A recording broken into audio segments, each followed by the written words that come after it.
ตอนนั้นแก่นไทยเจ้าบัวเป็นลูกสะใภ้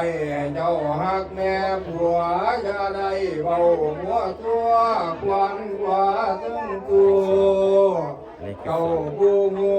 นักบาปบังคับถึงเดือนน้ำยา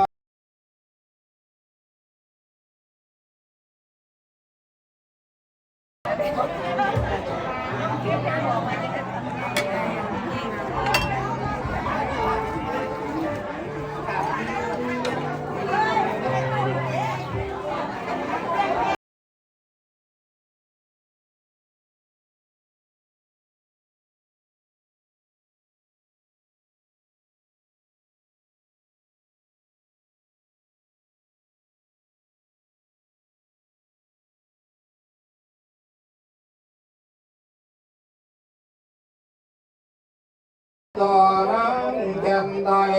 เจ้าบัวเป็นลูกสะใภ้เจ้าหักแม่ผัวอย่าได้เบาหัวตัวควันกว่าถึงตัวเจ้าผู้งูนักบาปบังคับ